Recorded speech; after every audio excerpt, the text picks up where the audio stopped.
What's up guys, and welcome back to the channel. In today's review we're going to be taking a look at the Transformers Netflix War for Cybertron Trilogy Deluxe Class Autobot Hound. And yes, I know I said that I wasn't going to review this figure, however this figure has one advantage over that of Chromia, and that's because this is actually a good mould. Chromia is just a dreadful mould. I was never really necessarily a fan of it. It's got a huge back, so I probably will be skipping out on that Netflix version of Chromia, but I had to pick up Hound just as although his colour difference is rather subtle compared to the original release, which I'll bring up for a comparison later on, I do actually prefer the lighter shade of green that they've gone with, and it's almost got a slightly yellow hue to its overall colour scheme. But taking a look at the Autobot Hound from Netflix, now for the most part this is mainly going to be a comparison review, however I will just quickly showcase you how he looks from a full 360 degree perspective, and don't worry, I will get onto this. This is actually a lot looser than that of the original version, which I believe is probably down to the mould degrading over time. But just giving you a very quick full 360, you can see that whilst the colour difference may not be as noticeable at first,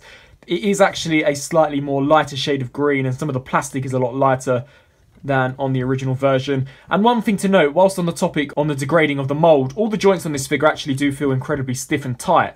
It is just mainly the way that this ammunition pack, I guess you could call it, pegs onto the gun. It is a lot looser than that of the original release, which wasn't necessarily too secure anyway.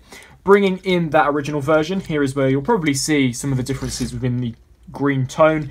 You can see that essentially they are exactly the same figure, although some of the paint apps are missing and some of them have been amplified. So personally for me, I much prefer the lighter shade of green over the more darker green that the original Siege version had. You can see that gone is the battle damage that we had, so there is no battle damage on the knees nor on the grille section, which may be a benefit depending on your preference. To be honest with you, I actually do quite like the battle damage motif that we do have on the original version, and there are no paint details on the tail lights, so you can see already no red paint apps here for the tail lights. We'll probably see that more in vehicle mode, and no yellow paint apps where we had on the original version for the front lights.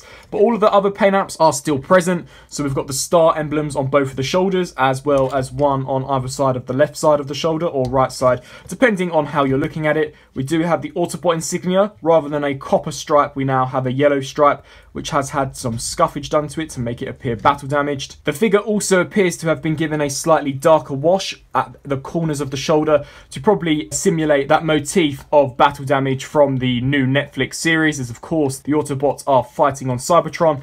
And as you can see here, towards the base of the feet, we have got more of a darker wash. I believe the entire foot is cast in a grey plastic, whereas this section here of the shin is just painted.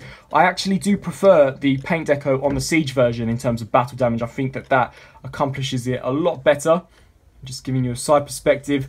I also think that the guns on the Siege version are better. You can see that they are painted a lot better. It has been cast in a green plastic, whereas this one's just more of a darker grey. It's got some nice copper and silver paint apps, and the same even goes for the actual blaster itself. You can see on the original version it's got some lovely silver highlights, whereas this one, and even on the ammo pack, it is just literally completely unpainted.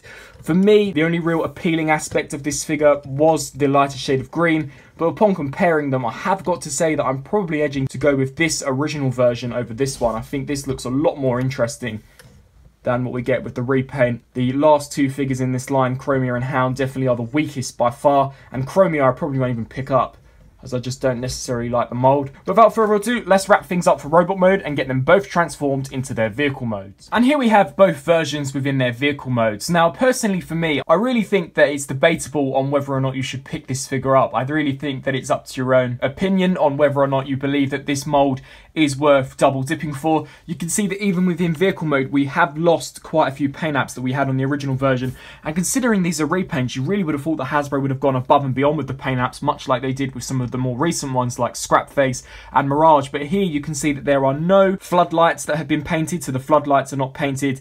The front headlights haven't been painted either. And as we turn our attention to the back, the tail lights at the back also haven't been painted at all, not even the yellow sections. And the guns weren't painted in robot mode. The copper paint has been replaced with the gold paint, but really and truly that's it. And the paint apps for the hubcaps, whereas on the original version they were green, they've now been replaced with a more silver coloured scheme. Personally for me, I do sort of regret picking this figure up. I don't think that it's really an upgrade or an update on this version at all. This is vastly superior in terms of the paint applications. I think it looks better. Whilst I may be a fan of the more lighter colour green that they go with this new version, I think as a whole, looking at it, this older version is a lot better. And considering these ones are actually a little bit more expensive than these, I honestly think that if you had this version, then you really don't have to add this one to your collection. So that was my very brief review on the Transformers Netflix War for Cybertron Deluxe Class Hound. Once again, personally, only pick this figure up if you're a completionist or whether you just absolutely love the Siege Hound mold. And until my next review, I'll see you then. Thanks for watching.